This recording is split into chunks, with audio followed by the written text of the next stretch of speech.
Good evening, Vegas sports fans.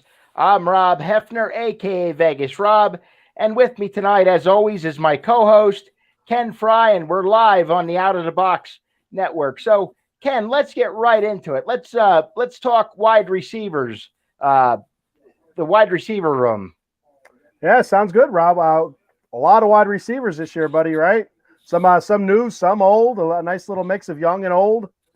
Did you want me to start first with the guys that were returning, and then you could talk about the new guys, and then we'll that's fine. That works for me, bud. We'll kind of break everything down. Well, of course, returning to the silver and black is Hunter Renfrow. You know, he's been a big part of this Raiders offense, and has been emerging as a leader in, last season for the silver and black. He appeared in 17 games, starting 9, had 103 catches for 1,038 yards, averaging 10.1 yards per carry with 9 touchdowns. So, obviously, he's here to stay. He's not going anywhere. He's safe.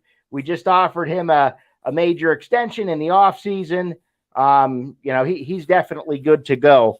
Also, returning for the silver and black is Tyron Johnson. Now, in 2021, he played in 10 games, including 5 for the Raiders, returned 8 kickoffs for 156 yards, here in Las Vegas, and in 2021 totaled 20 catches for 398 yards and 3 touchdowns, for the Los Angeles Chargers. Yeah. Yep. And then in addition to him, we have Dylan Stoner. The last name is pretty cool, Stoner, but he seems like he is he's basically been a practice squad player. He really hasn't done much except be on the practice squad. And then I think I've seen him on special teams here and there. I know I've seen the name Stoner out there with the silver and black. I know I've seen it on the jersey. So he might have been out there for maybe some special teams at most, but yeah, he was a practice squad guy. Right. And then DJ Turner, he appears to be another practice squad guy. So he was a bit of a return specialist also. Yeah. So that's who we have returning. So out of the wide receiver room, who are the new additions? Oh, we got the new guys. So of course the one we've all heard of, right? Isaiah Zuber. You ever heard of Isaiah Zuber? He's a shorter guy, 6 foot. He was I think he was either drafted or undrafted pickup by the Patriots back a few years ago. He was in and out of there for a little bit. He also picked up a couple other teams, but nothing, all practice squad stuff. Nothing too big. We have Tyron Johnson, he's a Chargers and Jags guy. Again, a lot of practice squad stuff. I think even I have him down as a Raiders practice squad guy. With the 2020 with the Chargers, he did get a little bit of playing time, but nothing too significant. I think 20 catches. Wasn't he didn't he do some returning on Yes. special teams as well? That was mostly his thing was I think returning kickoffs, I believe. I don't think it was punts. I think it was kickoffs if I remember correctly. So yeah, so there's him, Matt Collins.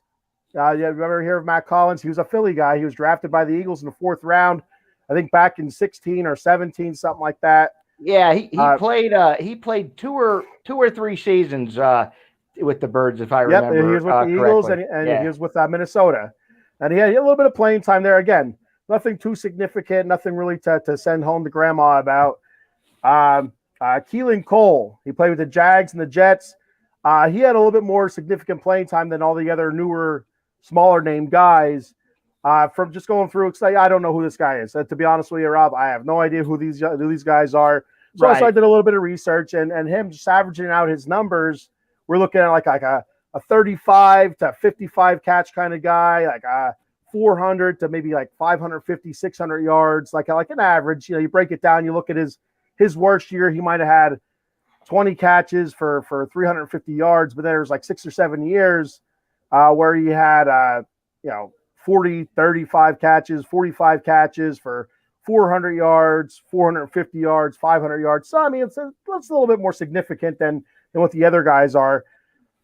So then we get to the biggest addition, our biggest name, Davante Adams. Well, we all know about Davante. We all know what he's capable of, and that's where we're betting all of our money, all the chips. Vegas, all the chips are in on this guy.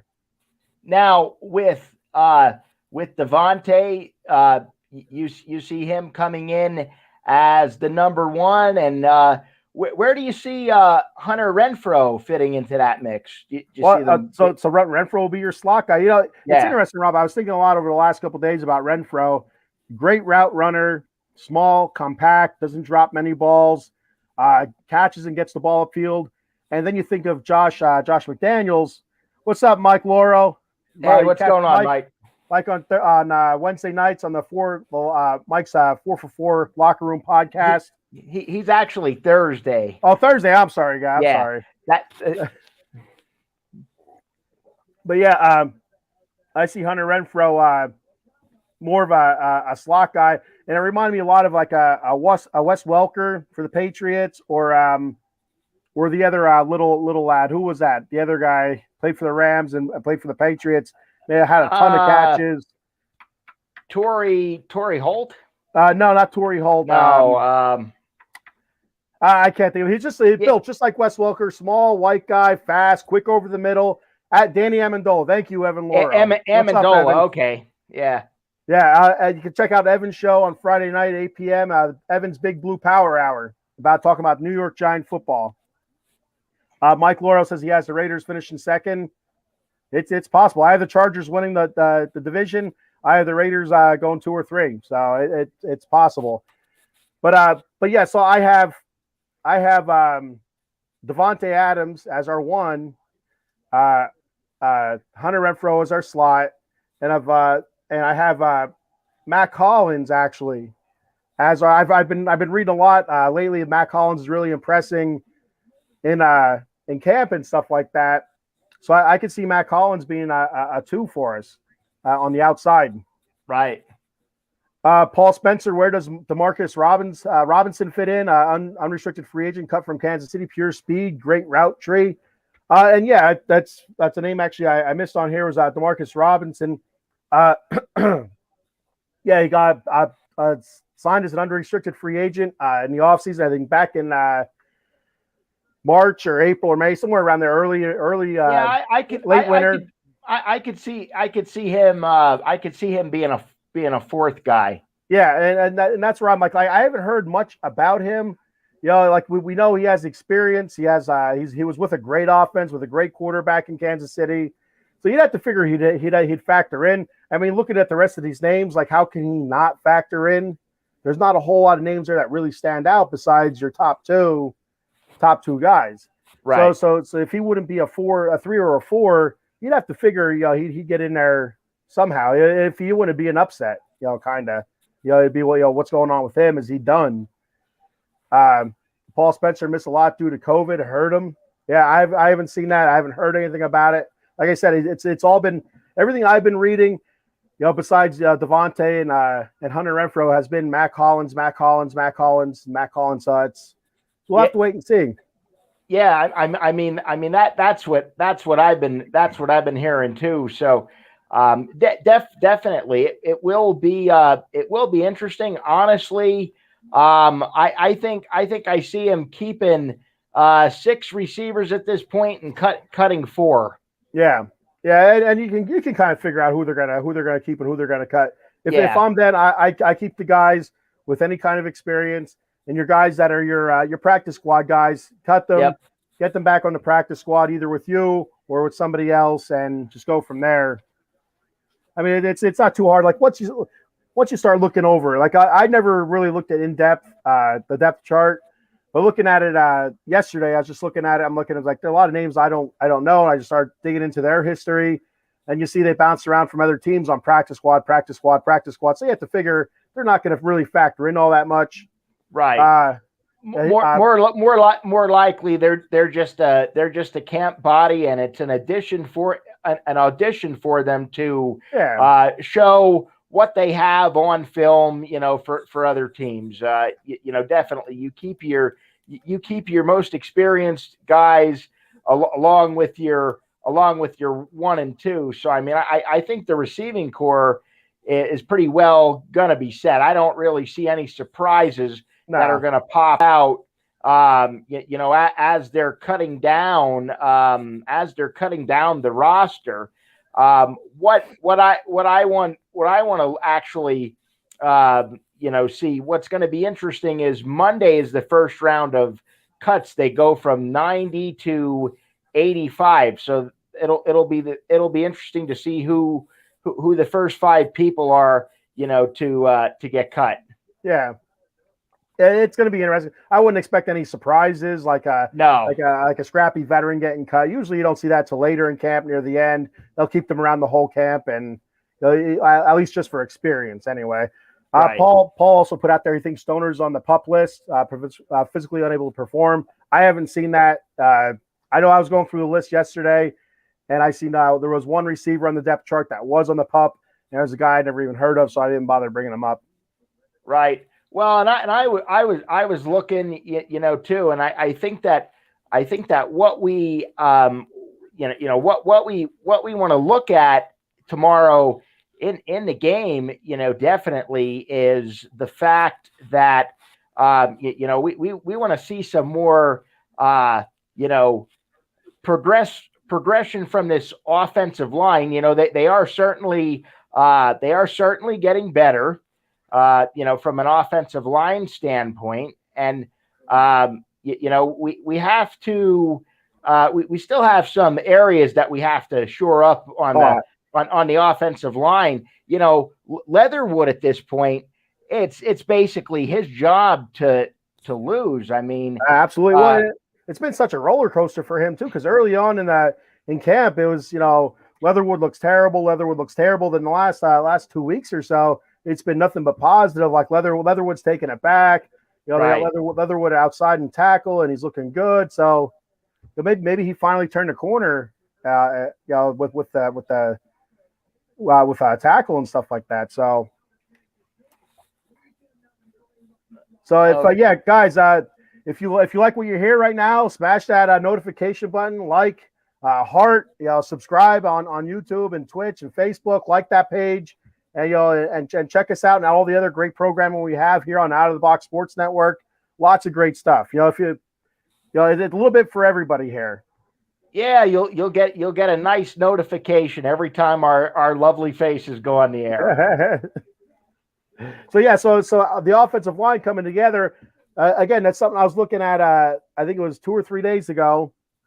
Just messing around at work, sitting there all bored. So I'm like, oh, what do we got on offensive line? I'm looking like, okay, so right now left tackle Colton Miller, he's finally an All Pro. No, I would say All Pro, Pro Bowl caliber left tackle right now. He's been playing very good the last 2 seasons. So really like him. He came together after his rookie season, really stepped up. I thought he did really well. At left guard right now we have John Simpson with our first pick in the draft this year, Dylan Parham right now just behind him, ready to fill. And I think Dylan Parham, I think they're going to bring him in a lot at like to spell Simpson at guard, or even over at right guard, Lester Cotton Sr. maybe to spell him a little bit, like a nice rotation. You see a lot of teams going to the rotation out the offensive linemen. Sure, keep them fresh, keep them healthy. Yep. That's a lot of banging around in there. At center, I have Andre James. Again, it's a guy from last year, much maligned kind of guy. Seems to be getting better. I'm reading reports on him. And everything I've read, it says he's looked better. Even though the experts have us ranked as a 29th offensive line, you just don't know till you get out there and start playing. And one of the biggest surprises this year has been Lester Cotton Sr. He just came out of nowhere. With this guy, didn't hear nothing about him. And he just stole that job at right guard. He fantastic workouts and stuff like that. Fantastic camp this year, so it's good for him. He's been in the league for a couple of years, so finally, maybe it's coming together for him, personally and stuff like that, and stepping up, and he's going to be a force to be reckoned with there at right guard. And of course, at right tackle, we got Alex Leatherwood. So, we know where what I thought about him last year, beginning of the season, terrible, right? Crap ton of penalties, Rob.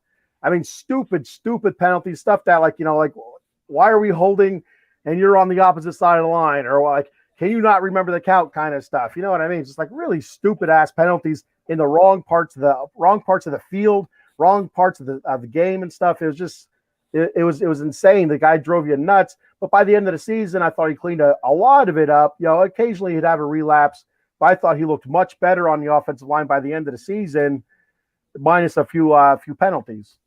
Yeah, I think it's gonna gel together quite nicely. It will take some time, even maybe into like the first or second game into the season. We should know by then at that point, what this is gonna look like. Going into the preseason game against the Vikings. I mean, what are you looking for in terms of what do you expect to see tomorrow going into the game? I haven't heard if McDaniels is going to play the starters at all, or how much. There hasn't really been anything that's been announced about that. Because I was looking before, we went on the air to see if there was anything that was announced. But obviously, with all these, receivers and stuff on the roster, we got we have a big tight end room. So, we want to see what some of these guys, can certainly do. And then, of course, get our second and third strings ready as well. I would say if you're gonna see the starters play, which we don't know, but we'll probably only see them play a series or two. I would certainly think. What are your thoughts on that? Patrick Bernard was checking in. What's up, Patrick Bernard? Hey, Pat. So I would expect, me personally, I'd expect some of the starters to play. I haven't, like you said, I haven't heard anything if Carr was going to play or Devontae Adams or anything like that. I do. Darren Waller, I don't expect him to play. He's still missing practice for being injured and stuff like that.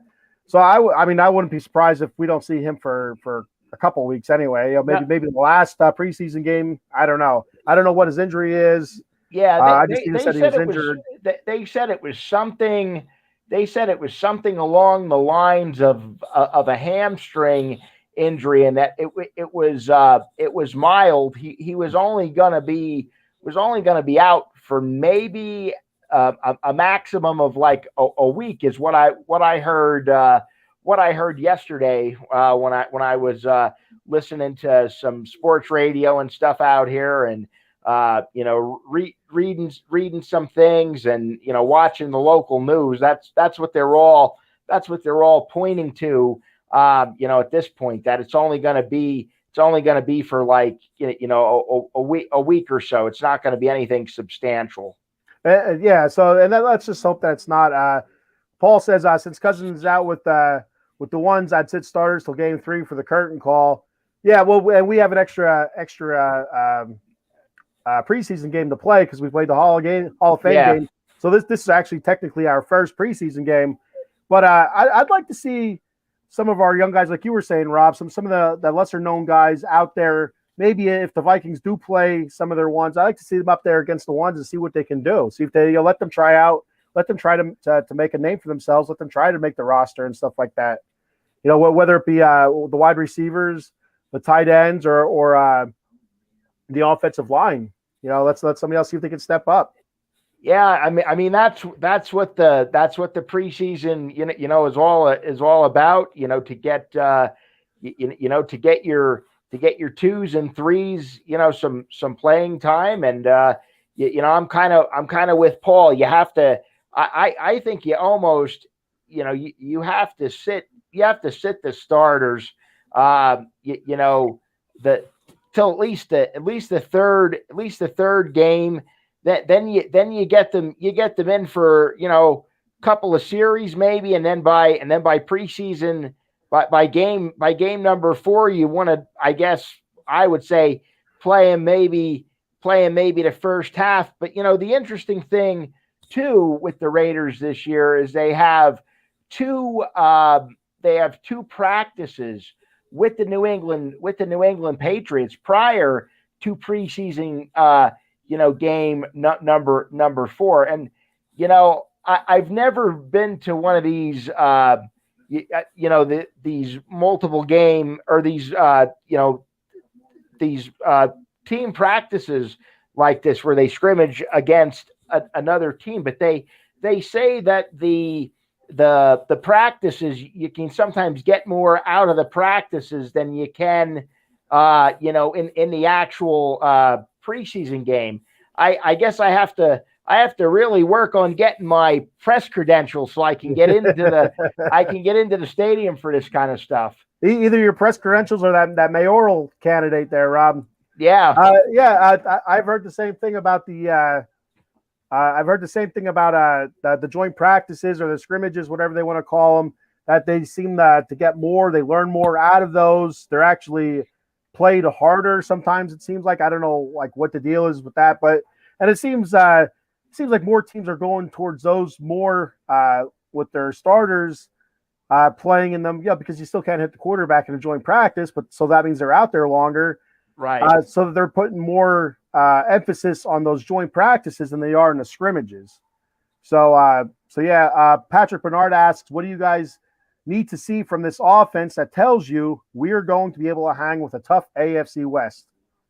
What do you think, Rob? Well, this offensive line has got to gel. I mean, you got to be able to protect the quarterback and open up opportunities for him to get the offense moving down the field. I've said this before in previous shows that I think this Raiders team is going to go as far as this offensive line, is going to take them, and then also defensively, I'm expecting big things out of our defensive line this year. So that's kind of my assessment as to how far we'll go. And like you said, you have to cut out stupid mistakes, stupid penalties, and you have to have more scoring opportunities. I mean, it's great that we have a consistent field goal kicker. He's on the money, but let's face it, you want touchdowns. You Oh, don't want absolutely. you don't want field goals. I mean, you go out and you get one of the best receivers in the league. I mean, let's light it up. That's what's going to determine how we stack up against the rest of the AFC West. Honestly. And my thoughts are basically the same. It depends on our offensive line. And I said this a couple episodes ago, a couple shows ago, how I feel it's going to take a couple weeks for them to gel, to get a right rotation, to get a good feel for each other. It does for all offensive linemen. For all offensive lines that are new to each other, that have guys playing in positions maybe that they haven't played before, or they're supposed to be playing in, but the year before they couldn't because they weren't either up to snuff or due to injury. And so it's going to take a couple weeks for them to gel, to get together. And then I want to see them be able to run the ball. Like the run's going to is going to set the pass. I think the pass is going to set up the run. And with Renfro doing his shorter routes and stuff like that, Darren Waller going across or going up the middle and stuff like that, going deep. It's going to open up stuff like that when you start pounding the ball. Make them stop you. Make them come in the box. That's going to open up everything else. And I believe the Raiders can do that, but it may take a little bit of time for them to consistently get good yardage out of their runs. Paul Spencer says, I think the offense just be consistent. The defense is strong and good enough to keep any game close. Front seven pressure is good. Yeah, and I think our defense, I think it's going to be a totally different defense. A lot of different players this year. I think our run defense is going to be much better, which is always an issue. And the pressure, I think we're going to have insane pressure. You've been hearing great things about Max Crosby again this year coming out of camp and stuff. So, I mean, the quicker that they get to the quarterback, the better it is for our defensive backs. You know what I mean? And it showed last year. We were getting a ton of pressure on the quarterback. We're getting there a whole lot, but we were getting enough pressure where that's rushing throws, and it made our defensive backs look pretty decent last year, I thought. More stunts and twists this year, Paul said. Yep, more stunts, more blitzing. And usually that's what you get out of 3-4 defenses, which I've been reading that they may be running. So you run a 3-4 defense, that's a blitzing type defense. Just think Pittsburgh and stuff. Right. And New England, they were historically, I believe, a 3-4 defense. Right. Well, I think the opening, the season opener against the Chargers is going to be a true test for the Raiders, because absolutely. The Chargers, they have improved, that they've improved drastically, over the last couple of years. And, I mean, I definitely do see them as being a challenge. Justin Herbert, that offense, is just loaded. Oh, he's my preseason MVP, Justin Herbert. I said it on here before. I believe he's going to be the MVP this season. I think he's going to have a breakout year, running the ball, throwing the ball. He's going to be awesome. Patrick Bernard asked, how do you guys feel about facing a divisional opponent right from the jump? Is the Chargers matchup a measuring stick from the opening? I love starting out with a great divisional game, first week of the season. Open it up like that. Either kick their ass or get your ass kicked, whatever. It's the first week of the season. It's a long season. And by the time we play them again, we're going to be a totally different team. They're going to be a totally different team. So I'm cool with it. I like from a fan's perspective. I like the divisional matchups early on like that because it's exciting. Yeah, I like to open it up against a division rival like that. The only regret that I have about that game is that you and I won't be there in LA to see it, because LA's a pretty fun town, like Las Vegas as well. You can have a lot of fun. In LA, and it's I would love to check out that stadium too. That stadium, from what I understand, is like state of the art, better than a Legion, and it might even top Jerry's World in Dallas from what I'm understanding. So wow, that's impressive. I mean, because Jerry's World was the measuring stick. So yeah. So real quick, Rob, back to our offense. I read something earlier today on my Google alert. Something came up about Darren Waller making some comments about John Gruden that were maybe kind of raised an eyebrow. But you know what? After he said it, it's like, you know what? He has a point that John was a great offensive mind. He said figuring plays out, teams' weaknesses and like where to put the ball. He said, but once they're in the red zone, he said it's like he didn't know what the hell he was doing. And Darren Waller is like, he goes, a play would be called and Waller would be going to the line thinking, what the fuck am I doing here? What am I doing? What am I doing? Well, it's interesting, and you see our games. I mean, how many times we get down to the red zone, Rob, where we don't punch it in, we kick a damn field goal or turn it over, Well, and I always was a fan of Gruden. I love Chucky. Yeah, that's when I actually started following the Raiders. When he got hired the first time, prior to being hired the first time, he was offensive coordinator in Philly. So, and I remember being at Eagles games with my dad, and we'd sit there and we'd see Gruden, standing on the sidelines. And my dad would say, this guy's going to end up in the NFL somewhere. And then he ends up with the Raiders. And, my dad and I are like, well, we don't really have a AFC team. So we're going to follow Chucky to Oakland. And that's what we did. And yeah, he does have a brilliant offensive mind. He's knowledgeable when it comes to football, but you're right. There's most of the time when he was in the red zone, and I can agree with Waller on this, we just could never find a way to score. And that there have been some very, very harsh critics out there, of Gruden, saying that he was highly overrated. I don't believe he was overrated at all. I just think that's, well, he's gone now, so let's talk about him. That's how I feel. Right. Like Keyshawn Johnson did the same thing after Gruden was fired and stuff like that. Sitting there just like, wiping him up and down, the street, just like trashing his name, something fierce. Like where were you a week ago when he was still a coach? You weren't saying, anything. All of a sudden the guy gets fired and they just gonna keep stepping on him. Oh, I don't like Gruden anyway. He was overrated as a coach. I thought he was a terrific coach. It's just, every coach seems to have their weakness. So, Andy Reid, what do you think Andy Reid's weakness is? Clock management. Clock management. I mean, everybody knows that. Every great coach has a weakness. I sat in that fucking stadium his whole coaching career. Yeah. And had to deal with him.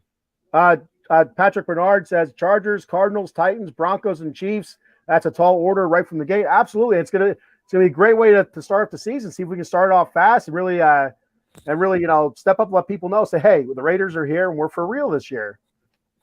Yeah, it is. It's gonna be a tall order, but I think we can. I think we can do it. I think we can be successful. I have a good feeling about this team. I'm real excited about it. Paul Spencer says that's because you can't run spider Y2 banana in the red zone. And that's part of it. So real quick, the first time around when he was with the Raiders, when Chucky was with the Raiders, before he got traded or whatever it was to the Buccaneers, they had a great offense, great, up and down the field they'd go. In the red zone, it didn't matter. They scored a lot of points, that team did. It just seemed like his second go around, he had the weapons for it. Like we didn't have a great team by any stretch of the imagination, but he had the weapons to get the ball in the end zone. It's just for whatever reason. It just They just never could. It would never materialize. It sputtered. He'd go 100 mile an hour up to the 25, 20-yard line, and then it just kind of like 10-yard penalty or a couple incomplete passes on a 3rd and 1 or something. It's like what the hell are we doing? So I was saying that those Waller's comments kind of made me curious, and after reading, he's not far off. Paul Spencer says, but did he inherit Tony Dungy's team in Tampa? You can say that about a lot of coaches when they go to a new team. It was Tony Dungy's team. Tony Dungy couldn't get him over the hump. I mean, that was an awesome team, awesome defense. And it's, I guess maybe Tony didn't have the right offensive mindset, perhaps, to get them over the hump. Because, I mean, hands down, they're one of the better, like them in Baltimore. Sean Kilrain checking in. He says, what's up, guys? Wish the, what is that? The draft? I wish the draft. Yeah, the Eagles. Eagles. Okay, that's an Eagle. Yeah. I can't see what the hell that is. I wish the Eagles drafted him, but Amik Robertson out of Louisiana Tech, the 4th round of the 2020 NFL draft. Many people felt the Raiders found a diamond in their rough. You guys agree? What do you think, Rob? Yeah, I think so. And it's fourth round. That's one of those types of guys where it seems like lately the past, I don't know, 5 or 6 years, those guys have been really coming out of the woodwork and contributing to their teams, no matter what team it was. Who did we get recently out of the fourth round with Hunter Renfroe? What round did we get him? Do you remember? Was he a third? He wasn't an early round. He was like a third, fourth rounder, wasn't he? Yeah, he was like a third or fourth round pick. Yeah. So I mean, it's guys like that. Like it's a small risk to take him with a high reward type of deal. Sure. You know what I mean? I mean, and you're seeing that now. In the draft, there's a lot of guys that fall, to later rounds, for whatever reason. Yeah, it could be like a conduct reason. It could be a reason like, well, they played in a small school, so we don't know what kind of competition they actually face. So there's all sorts of different reasons for them to fall that late, and then they end up being a terrific player because of it. They're an awesome player that Robertson is battling to crack the starting corners behind Mullins and Abrams. Abrams is more of a free safety, strong safety kind of guy, I think. But all the defensive backfield help we can get. I mean, it's guys last year. I think we lost two guys, two defensive backs from last season. I can't remember who they were. Both the free agency, I think. I feel like we lost two guys to free agency. Yeah, I just off the top of my head, I'm not sure who they were, but yeah, and our guys last year were no name guys. Yeah, you know what I mean. This came out of the woodwork, and a lot of that has to do with pressure from our ends and our linebackers. Al Zafiri, Vegas Rob in the house. What's up, Big Al?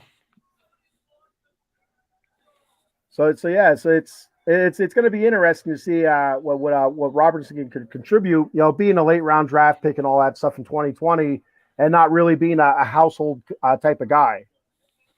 Yeah, you know what I mean.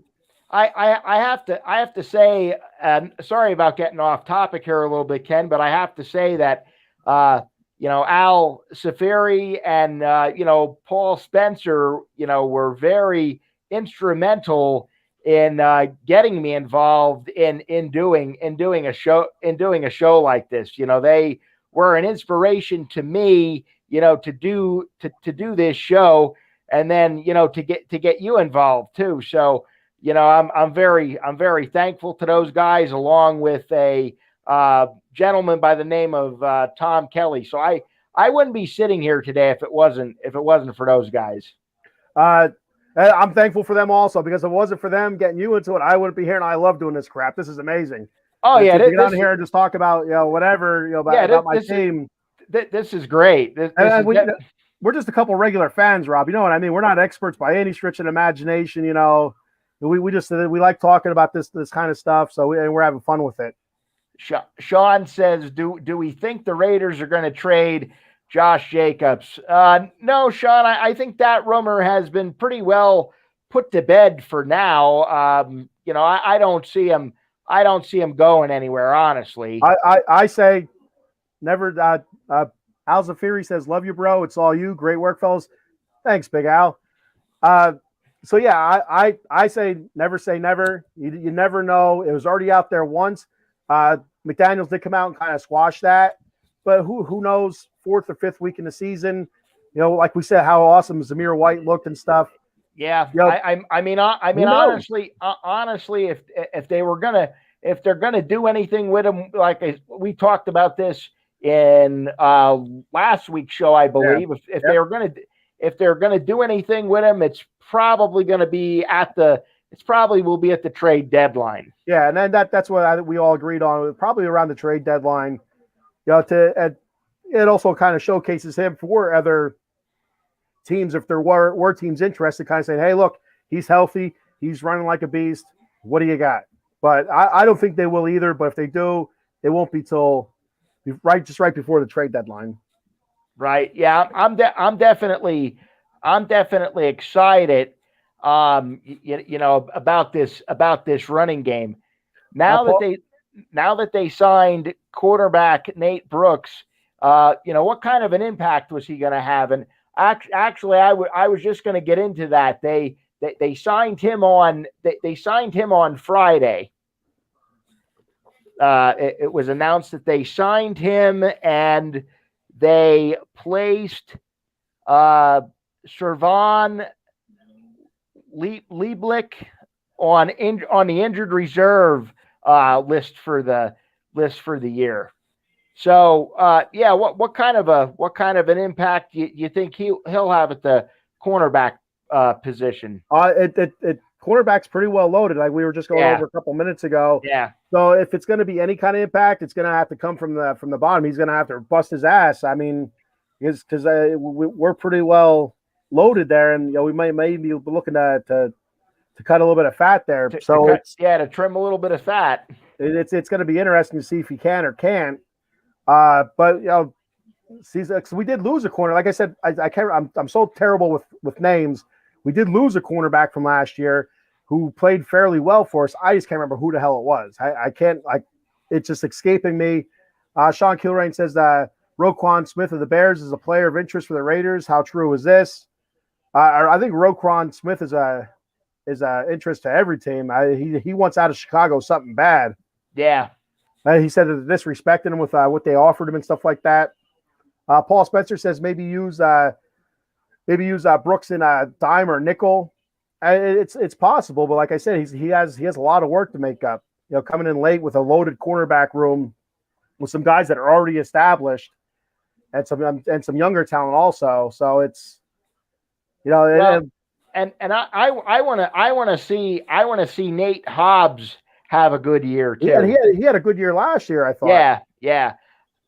But he's one of the guys I was happy to see come back. Like he and Abrams, I was worried Abrams wasn't going to come back, but I was glad to see both those guys come back in the secondary. So I think Abrams and Hobbs can both be big impact players, being veterans now and stuff like that. Hobbs or Abrams, being with the Raiders for a few years, and Hobbs more recently. Right, definitely. So let's see what maybe just brought in as an insurance policy this year. Depth, yeah, that's a good possibility. It's like you said earlier, Paul. Nickel, dime. Of course, you have more defensive backs out there. So yeah. Hopefully, we're not in a whole lot of nickel or dime. That means that we're facing a heavy passing attack, and that may be bad. Hopefully, we're blitzing, being aggressive on defense, making them get the ball out early so we can play more base stuff, more attack style defensive than sitting back and catching. So, I mean, inevitably during the game, you go into your nickel or your dime. Inevitably, it happens. Teams that are just going to go to a quick passing offense, you go into a nickel or dime to be ready for it. But yeah, so for depth and stuff like that, it's definitely not going to hurt. But I don't know how much of an impact through our regular type defenses he will have. If he'll see regular time through the 3-4 or 4-3 or whatever we're going to run as our base. I'll tell you what. Talking to people here in town, hell, they even get jazzed up for these preseason games, man.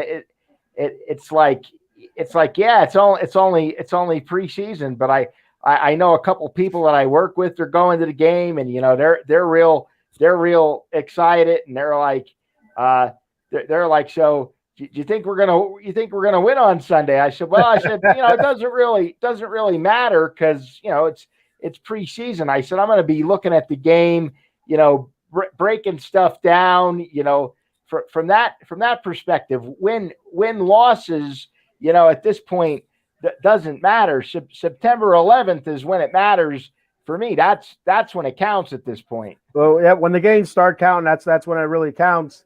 Paul says I can only watch 1 to 2 series, and I'm a junkie. Yeah, it's tougher.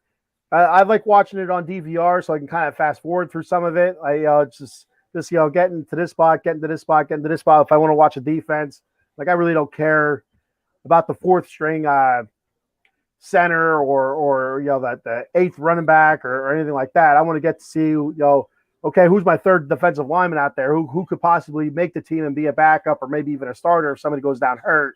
So I like fast forwarding to that type of stuff. But once it gets to the dregs of the team and stuff, it really gets down to the bottom. I lose a lot of interest also. But I mean, it does matter.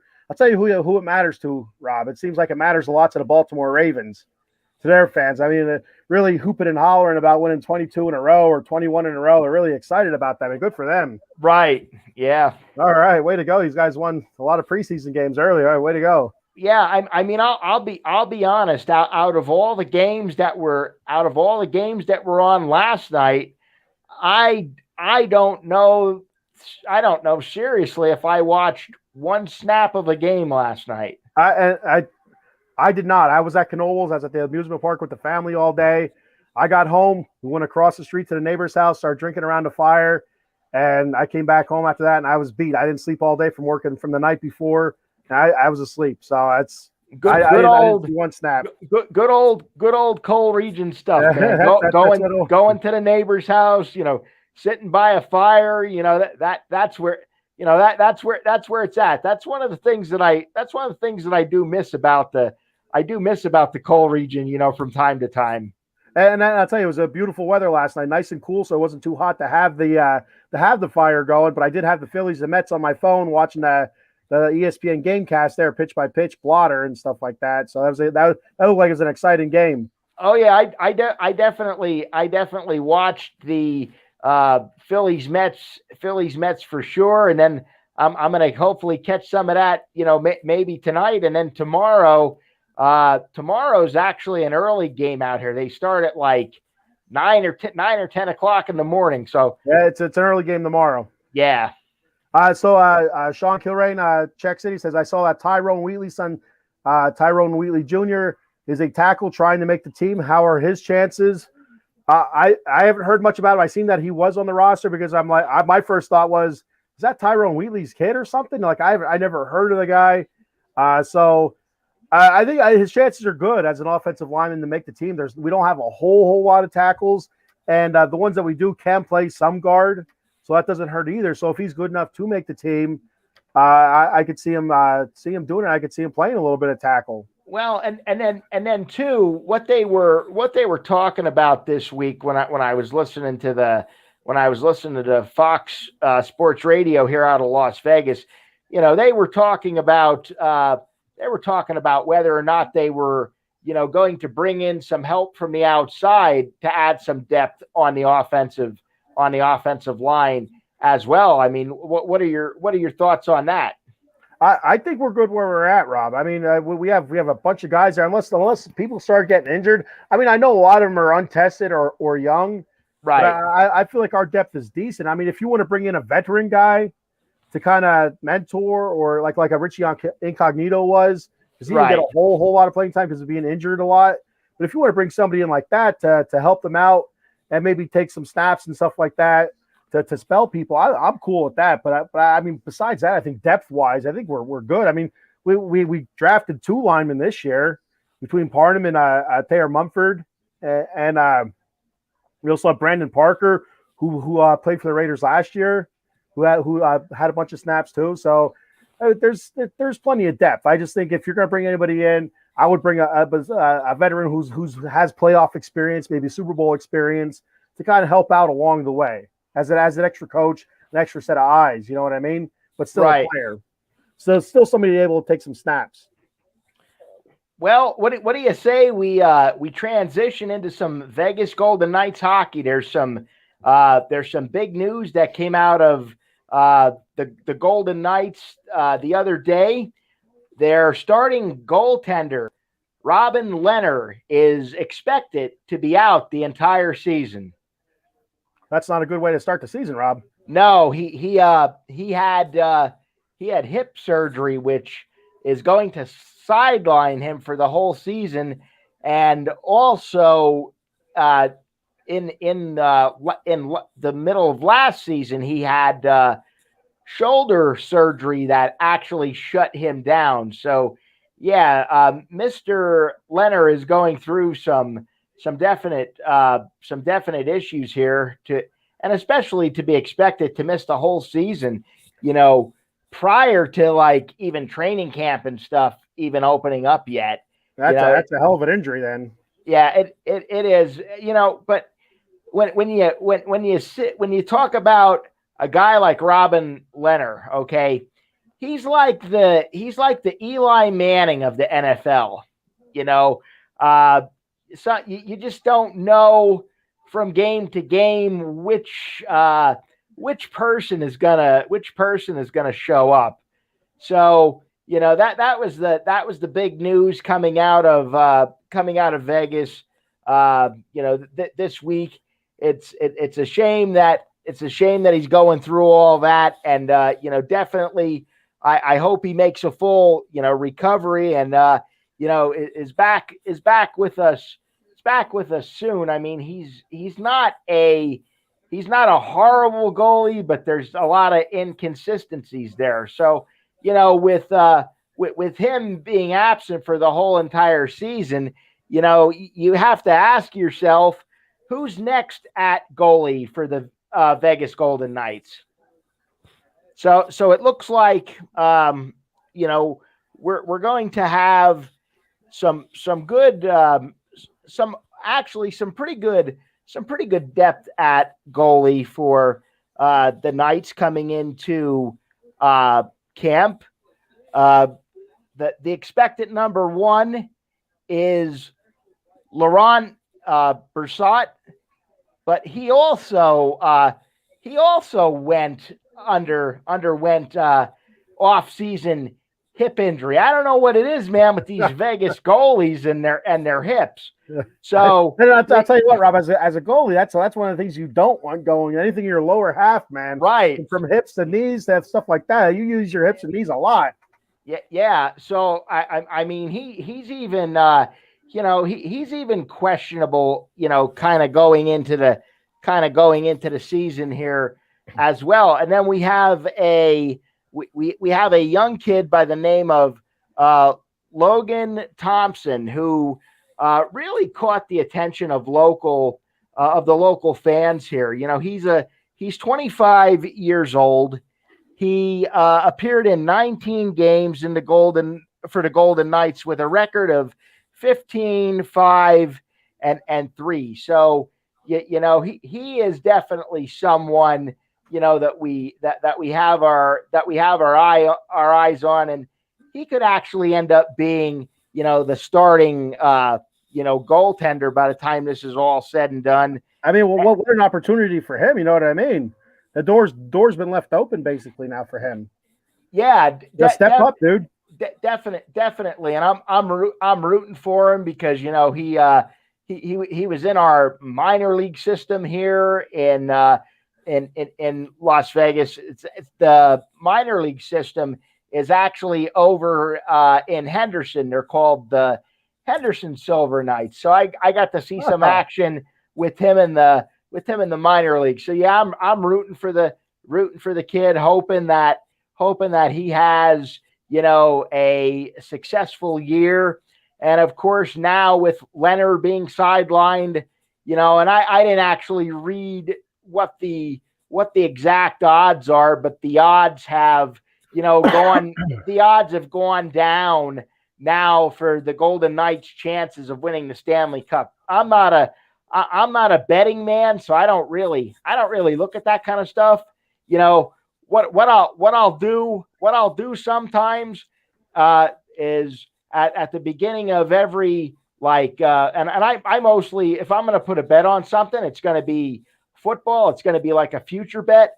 I'll do like $100 on the Eagles and I'll do $100 on the Raiders. I obviously haven't won anything the last couple of years, but I'll do $100 bet, for each team to win the Super Bowl, just to kind of keep it interesting and that sort of thing. This year's your year, Rob. I feel it. I think so. The Eagles and the Raiders. I like both of their chances. And honestly, for me, they say, well, who do you root for? When the Raiders play the Eagles, or even the Golden Knights, when they play the Flyers, like who do you root for? And that's always a tough one. It's always a tough one for me. I have to just sit in a room by myself and watch it and not be bothered by anybody, because that's always hard. But I see the Golden Knights winning a Stanley Cup before the Flyers do. Yeah, probably. Paul asked if the Knights can win the Pacific Division. What do you think? I think it's coming down to the Golden Knights and the Los Angeles Kings, or the Sharks are going to be right in there too. Yeah, the Sharks are going to be in there. Sharks are a good team. Yeah. The Kings should be that's Sean Kilrain. Could they go with James Reimer of the Sharks cap hit? $2.25 million. Do you go after him for goalie? What do you think? You could certainly go after him if Logan Thompson doesn't pan out. The Golden Knights did bring in another goaltender by the name of Michael Hutchinson. He's a 32-year-old goaltender. They brought him in on July the 13th for only $750,000. So it's not a substantial amount of money, but the question that they're having with him is, how much gas does he actually have in the tank? Because he didn't do very well when he last played for the Toronto Maple Leafs as well. So yeah, I mean, if you have to take a cap hit to go out and get somebody, to bring somebody in that's going to be able to play effective for you. I mean, that's something that they'll have to look at throughout the training camp once they get started. But I think they're really going to put a lot of hope and a lot of stock into Thompson, to be honest. Patrick Bernard says, I'm rooting for Vegas over the Flyers. I'm rooting for the Penguins over the Flyers. Chuck Fletcher is an idiot. Who turns down top 10 talent? Who wants to play for you? Okay, well, I can agree with them on the Vegas thing, but come on, Pat, the Penguins, come on, man, you can't root for the interstate rival. I mean, I know it's bad, man, but yeah, I could never root for Pittsburgh. You know how much flack I took from people when the Vegas Golden Knights came to town and I bought a Marc-Andre Fleury jersey, and that was the first Golden Knights jersey I bought, and the amount of harassment I took from Pennsylvania people, I was called a traitor. I was called everything else. And I remember going in the inaugural season to the Flyers game. And I went dressed in Golden Knights stuff.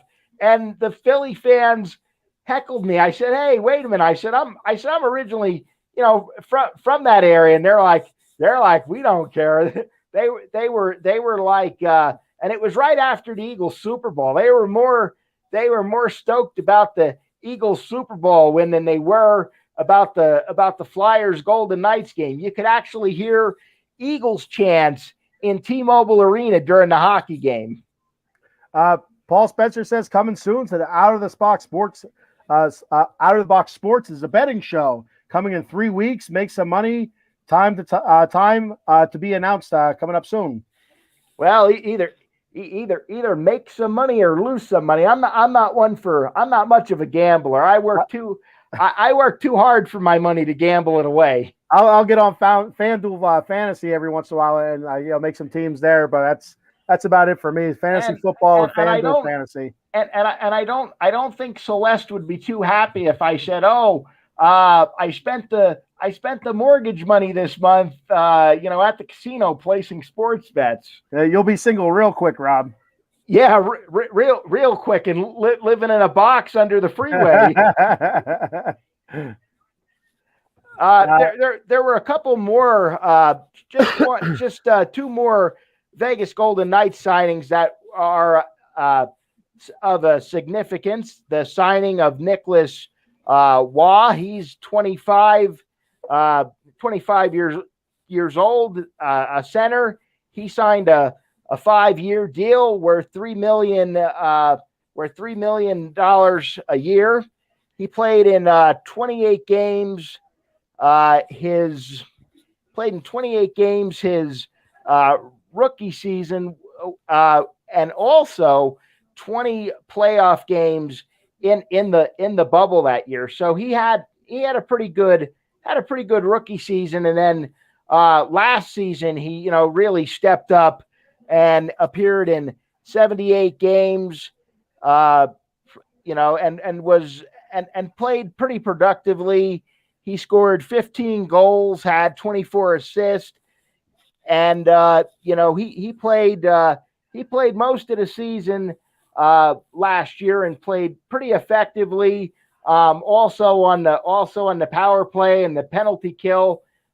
He was sidelined the last couple of games. He had surgery, last year, but they are suspecting him to be fine and ready to go, for the season. So, I'm really excited about this Golden Knights team too, because with the new coach, of course, coming in, and he's a Boston guy as well. So Las Vegas got all the Boston guys, coming to town. So Patrick Bernard says Golden Knights are in a tough spot. Looking for rental goalies is never good.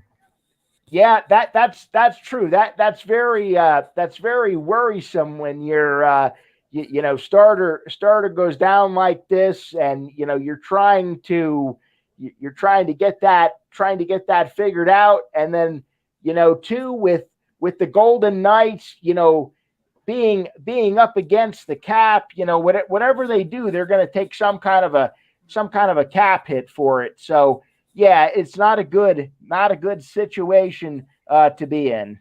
Patrick Bernard says Johnny Hockey's a South Jersey kid, wanted to come home. Chuck Fletcher says, what? Yeah, Flyers have no direction for the franchise. That's what I'm hearing too, Rob. Talk to all these Flyer fans back home. Fletcher, and excuse my language, because get into it, Rob. Hey, I don't know if your kids listen to this show, so I always try to keep it. I always try to keep it, mild. But Chuck Fletcher is the biggest fucking idiot I've ever heard of. I mean, Jesus Christ, you have an opportunity to bring a guy like that home, and you don't fucking bring him home. Comcast blows, man. They need to sell the Flyers immediately and get somebody in there that knows what the hell they're doing when it comes to hockey. And I'll tell you what, Rob, I don't watch hockey. I'm starting to get back into, like I said before in previous shows, I started watching my Kings again near the end of last season. They're in a heated run to get into the playoffs. I started taking an interest again. I'd like to try to follow through with this year, start learning more about the players and the teams and stuff like that. But when I heard about the Johnny Hockey thing, I'm like, how do you not sign a guy like that? I mean, I don't know anything about him. I know he's a really good player from the area, so he was taking less money to go to Philly. Yeah. You don't even talk to the guy. Yeah, it blew my hell is that? It blew my mind. Why would you not bring a local kid home? And he was willing to take a hometown discount. He comes to you and says, "I want to play for you." And he's a young guy. He's stupid. It's stupid. Paul also said, Rob for mayor, he loves your passion. We all love your passion, Rob. You got my vote, buddy. I don't live there. I'll vote for you twice. Paul says, hey, Batman, Mets 1-0 versus Phillies, top 8. I got her. Right here, buddy. Yeah. So it's amazing. The whole Johnny Hockey story still has my mind blown. It's amazing. Well, let me ask you that. I don't know if we discussed this in a prior show or not, but were you a Kings fan going back to the Gretzky days? Yeah. So I grew up in the projects for 6 or 7 years, maybe longer than that. I don't know. There's a whole pile of kids, all the same age. We all love sports, football, baseball, basketball, hockey. So we all started playing street hockey. And the guys are picking teams there. We had Blackhawks fan, a couple Penguins fans, Flyers fans. And I needed a team. I'm like, I want to pick a team that's a little bit different. So I started watching. The Kings had made a huge trade, a pickup for Wayne Gretzky. I'm like, well, yeah, I know Wayne Gretzky. He's the great one. So I'm like, I'm going to follow the Kings. And then I just fell in love with the rest of the team. Rob Blake, Yari Curry. My favorite player on the team was the goalie, Kelly Rudy. I thought he was fantastic. Marty McSorley, I loved him beating on people. And, the games that they would have with the Canadians or the Maple Leafs and stuff like that back then, it was, I loved it. So it was, I probably watched hockey pretty religiously back then, probably for 5, 6, 7 years. And, all the different, I liked Mark Messier with the Rangers. So it is, and the different names for the goalies back then. You had Felix the Cat and stuff like that. I mean, Martin Brodeur, Patrick Waugh. So it was a lot of. I really liked hockey back then. Mike Vernon and Chris Osgood for the Detroit Red Wings. Steve Yzerman and Sergei Fedorov and stuff. Yeah, I hate Sergei Fedorov. That son of a bitch. He gave the Flyers some trouble back in the day. He was a very good player. He was a really good player. Yeah. And so I kind of got away from hockey when they went through a lockout. And I don't remember if they canceled the full season or part of a season or something. So I just kind of drifted away from hockey. When they came back. I stopped watching. I remember that. I remember that lockout. That was sometime in the 90s. I feel like it was the late 90s, like 90. And again, the late 90s. I'm a teenager, so I have other things I'm thinking about. Rob, if you catch my drift. So. Well, yeah, I know what some of those things are because I certainly I certainly had those things going on too. You know what a ladies' man I was in high school. Oh yeah, we all know that, Rob. Yeah, you were a ladies' man. You were in the Fry Foundation, buddy. You had it all. Yeah, everybody loved me. Who didn't like the Fry Foundation? Everybody loved the Fry Foundation. I never heard a sour note about you, Rob. Yeah, I mean, not in high school. I don't know if you I don't know if you do back there now or not. It's who knows honestly. Who knows honestly what people have said since I've left. Well, they're here. You're running for mayor in Vegas. So Paul Spencer says, "Boy, I love the show. Watching Cowboys and Vegas sports scene at the same time, and I don't watch anything while the Cowboys are on." Yeah, well, we're taking away viewership from the Cowboys. What do you think about that? Hey, I love it. Hey, the more the merrier. Yeah. Mike Lauro said boo earlier. Patrick Bernard, lots of pressure on Golden Knights. Don't make Jack Eichel unhappy. No, yeah, definitely. We want to keep him. We want to keep him happy because I'm expecting great things from him.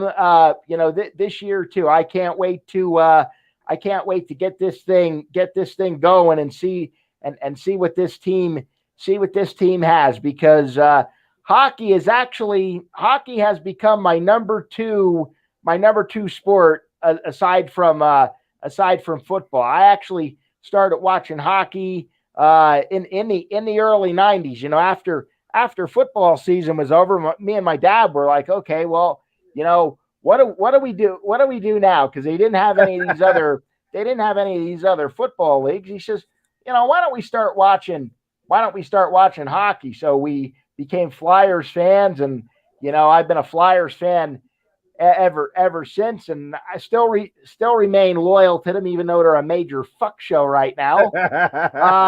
And then of course when the Golden Knights came to town, I have followed them, since day one, and yeah, I love it, and Celeste and I, we sit here and watch every game. That's the only sport that I can get her to watch is hockey. You know who's interesting to me, Rob? Who's a lot of fun to watch? Patrick Bernard says, at least you guys, Nolan Patrick off your books. We got Nolan Patrick off our books.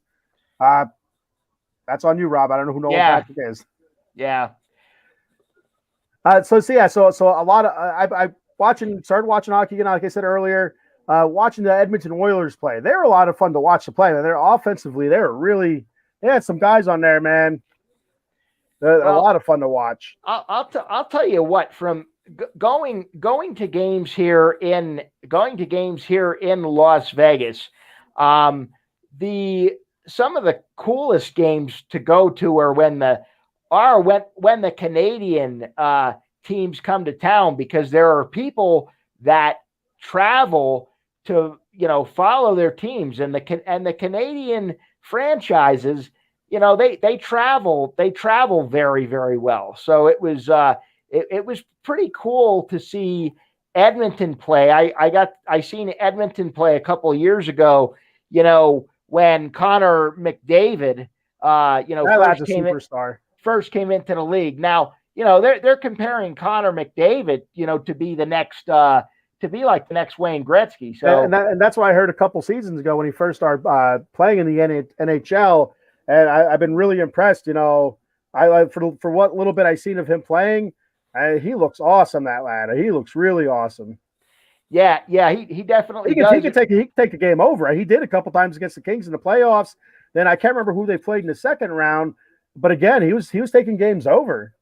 Yeah, I mean, definitely, he was exciting to see. And then I also got to see the Toronto Maple Leafs, which is pretty cool because they're one of the 6 original teams. So yeah, that's cool.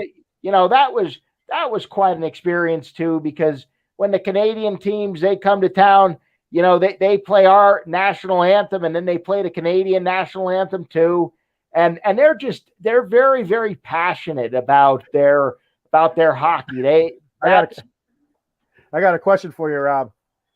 So they do the United States national anthem. They do the Canadian national anthem. Do they bring Nikolai Volkov out to do the USSR national anthem? No. They don't do that. Oh, no. Man. What a bunch of baloney. I don't know how well that would go over nowadays, Ken. Well, it's Nikolai Volkov. I mean, come on. So there was one more signing that the Golden Knights had. They signed Keegan Kolser. He's a right winger, and he came to the Golden Knights as a prospect from Columbus in 2017. He actually made his NHL debut on January the 11th, 2020, and his only appearance of the 2019-2020 season. Last season, he made the opening day roster and scored 13 goals in 44 games. He missed the final 3 games due to a lower back injury requiring surgery. So, the Golden Knights have had some off-season problems. So yeah, going into the preseason, it is going to be very interesting to see how this team gels together and comes together. I'm either going to be really, really happy, or I'm going to be really, really pissed off. That remains to be determined. It could be a long hockey season for you, Rob, between the Flyers and the Vegas Golden Knights. Yeah, it could definitely you never know, Rob. Who would have thought when they came up, when they were first created, that they would have went to the Stanley Cup and stuff like that, and they made the playoffs every year except for last year. I mean, who the hell would have known that? You just never know. No, I would have never thought that going in. In fact, in 2017, when the preseason rankings came out right before their first season, their first game, I think USA Today put rankings out, and they had the Golden Knights finishing before one other team. Can you guess what the other team? Who the other team was? The Flyers. They had them finishing. They had them finishing last. Next to the Flyers. Yeah. So to go from an expansion team, thinking that the team's going to be bad, to a team that went to the Stanley Cup. I mean, that was just wild, and it was insane. It was great, to live here during that time period, because you would go out and everybody would be talking about the Golden Knights. You'd have people of all ages talking about hockey, and it was just so good to see. And I mean, I know we love the Raiders too, but honestly, the Raiders have captured a lot of hearts here too. But I think that Vegas, they're more in love with the Golden Knights, honestly. Well, Rob, but the Raiders already have a history. You know what I mean? They have the history of Oakland, Los Angeles. The Vegas Golden Knights Vegas is their history now. Yep. It all began there. That's where it started. That is their baby. We were just the adopted kid. The Raiders are just the adopted kid that came in, to steal. Well, I love the baby. I love the adopted children too. That's what you say when the adopted kids are around, Rob. When they're not around, you say, No, but let's talk a little bit of Field of Dreams. Yeah. So Rob, we both talked about this earlier while we're off, just chatting. Neither one of us caught the game. Again, if Cubs Reds, who the hell cares? I mean, I know you can't. Before the season starts, you say it's going to be the Cubs and Reds. You don't know what kind of teams that they're going to have. You probably have a pretty decent idea how they were going to be this year. But I love the concept of the Field of Dreams game. I love it like they do it close to the movie set. You have the cornfield out there, the throwback uniforms, the nostalgic feel. Like last year they had Kevin Costner come out and do the whole spiel like, is this heaven? No, it's Iowa type deal. And if you guys have never seen the movie, you got to look it up. It's a terrific movie. Really tugs at the heartstrings and stuff like that. But I love the Field of Dreams game. I hope they keep doing it. Next year, it doesn't look like that they're going to do it because they're going to rebuild the stadium or do some upgrades or modifications or something like that. But I hope it comes back, and I hope it comes back with some like cool nostalgic feel again. A couple teams with throwback uniforms, like you were saying, Phillies and Mets. That'd be awesome. A cool rivalry game. It'd be a hell of a road trip for us to take too. It would be. Well, that would be the only reason I'd want to go to Iowa. Yeah, there's not much there in Iowa. Even I was listening to it a little bit on the radio when I was coming home from where was I? Oh, it was. I don't remember. Was that work? I don't remember. Anyway, I got memory loss. So yeah, man. We're getting old, man. This shit sucks.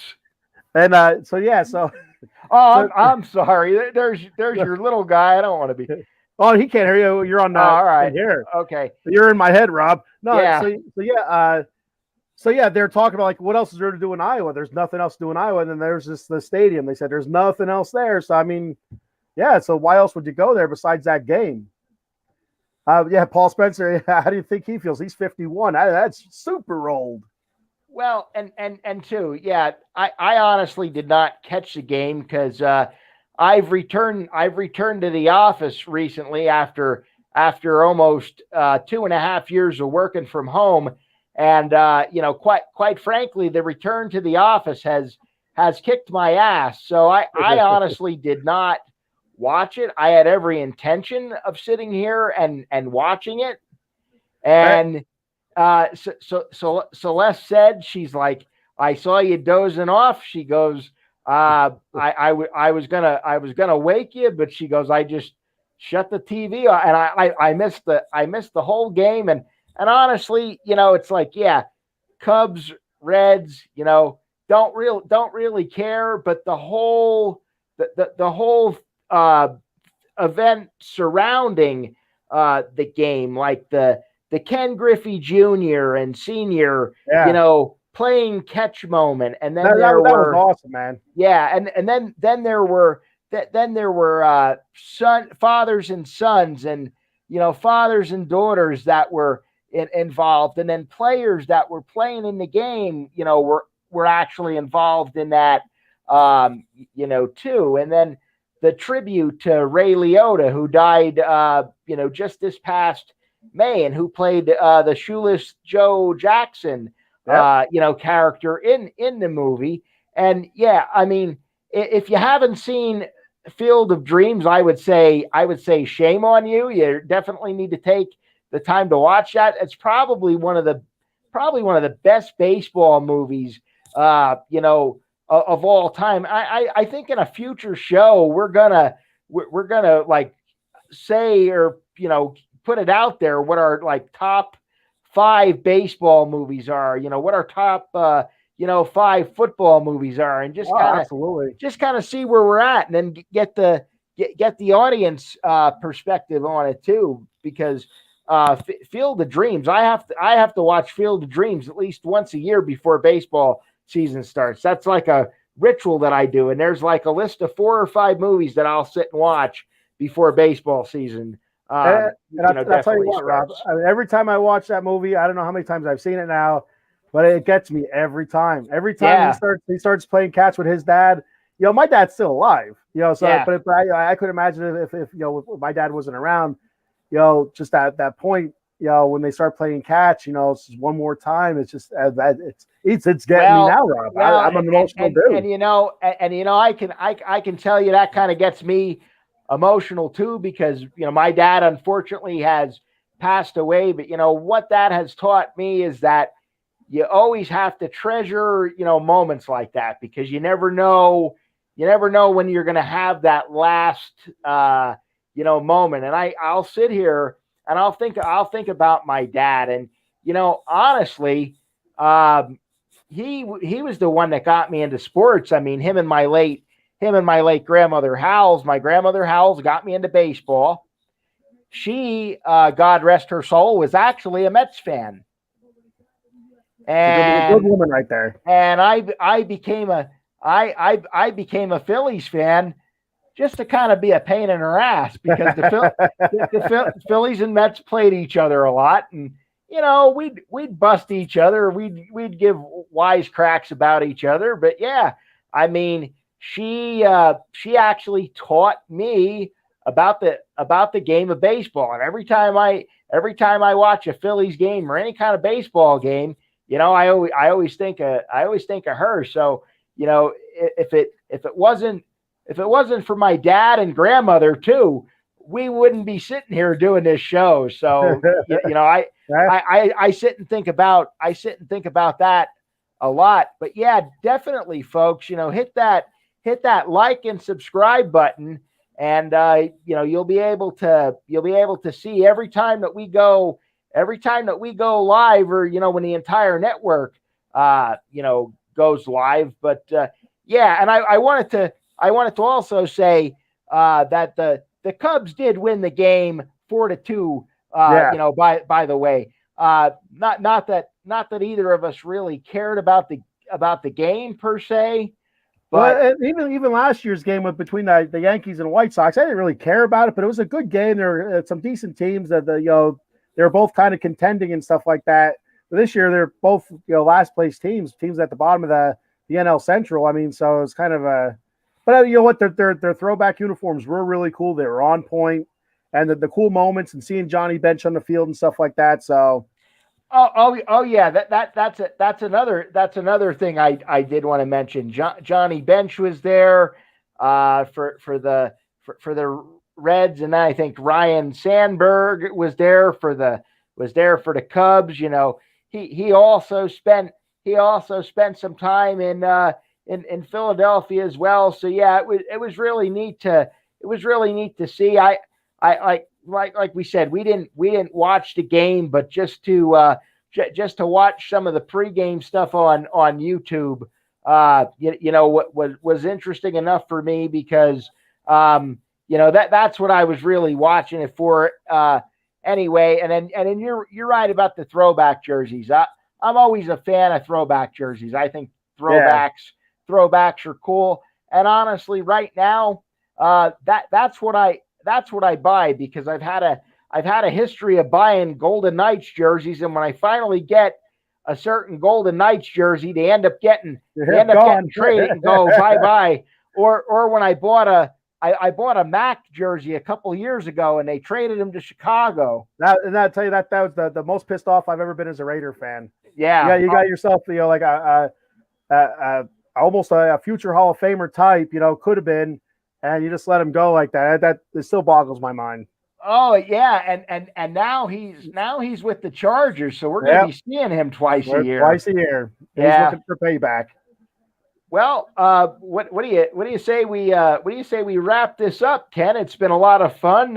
We got Edwin Diaz here on the mound for the Mets. There's one out. I'd like to watch the last two outs and celebrate. No, I don't want to get too far ahead of myself. You know what? I don't want to do it. I wished I had a Yingling, because I would when we get off the air, I'd sit and drink a Yingling with you. But unfortunately, it hasn't made its way out here yet. Hey, Rob, I just said that and he just walked the guy. So that's a Mets thing. That's what we do. So. Well, I wanted to say too. You did a hell of a show the other day on the Batcave. That was. Thank you, buddy. That was great. Unfortunately, I was sick as shit too, man. I was really struggling there. Unfortunately, I didn't get to see it live, but I was able to catch it on replay. So that's what I mean by hitting that like and subscribe button, because if you're not able to watch every show live, that's cool. But if you subscribe to our Facebook, our YouTube channel, our Twitch, you're going to get notifications, and it's there for you to watch it, anytime you want to. So hit that subscribe button. And then, Ken, do you want to tell them, our viewers, about the other shows we have to offer here? Yes, sir, I do. So we kick it off on Tuesdays with Fight Club 215, live every Tuesday at 10 p.m. The Batcave every other Wednesday right now at 10 a.m. College Football Frenzy Wednesdays at 8 p.m. for your college football talk. For your Dallas Cowboy fans out there, Dem 215 Boys live every Wednesday at 9 p.m. On Thursdays, the Philly sports fans, Eagles, 76ers, Phillies, Flyers, Big Mike's 4for4 Locker Room Podcast. Good stuff there, man. And then his son, Big Ev, Big Blue Power Hour, every Friday, 8 p.m. for all your Giants talk. Saturday mornings, Out of the Ring Podcast for you wrestling fans out there, AEW, WWE. And then, of course, Saturday nights, your Vegas sports scene with Rob and I, every Saturday, 8 p.m. Damn, we look good. Yeah. Good as cartoons or in real life here. So yeah, Rob, I guess we'll wrap it up and we'll head out of here, right? Head down the road. Yeah, we'll see everybody next week. 2 outs.